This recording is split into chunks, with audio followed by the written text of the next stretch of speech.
Hello, my name is Arnold Schwarzenegger. No, not really, it's Laura Moore.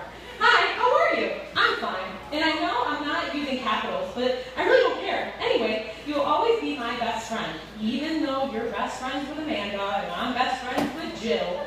But I want you to know that I will never, ever be mad at you or stop being your best bud. Your best bud, all capital letters, Laura Moore, lots of exclamation points.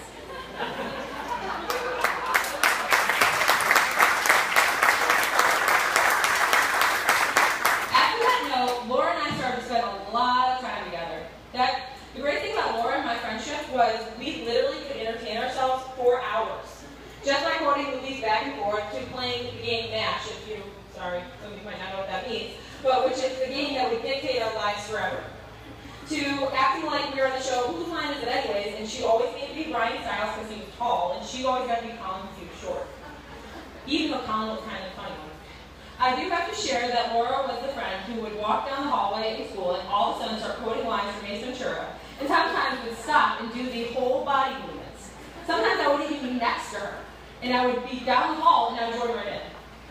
And I have to admit, this has happened numerous times as an adult. As we've gotten older, our relationship has changed, but one thing hasn't. Laura and I can still have that connection that we always could entertain ourselves in high school.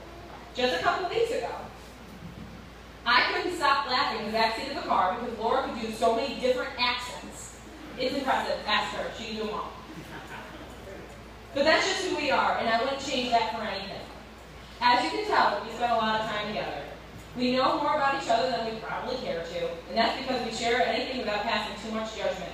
We've laughed together, we've cried together, we've had inside jokes that we only find funny. Personally, I think they're hysterical, but that's why we're friends, because I don't think anyone else does. I want you to know I have written this speech about 50 times over. I couldn't think of anything perfect enough to describe just how much I love you. There we go. There are no words big enough to define the kind of friend you are to me. And I certainly had no idea how to summarize everything I wanted to say to make it all fit on one page, which clearly, you see, I didn't. But I will say this. You've always been there for me, and I'll always be there for you. I know God crossed our paths 16 years ago for a reason, and I will forever be grateful. I don't know where I'd be without my best friend, but I do know that standing here today, on your wedding day, is exactly where I'm supposed to be. And as for you, Pete,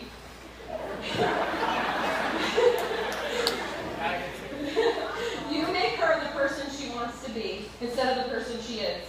And I can see when she talks about you, the idea of life without you is not only unbearable, it's unimaginable.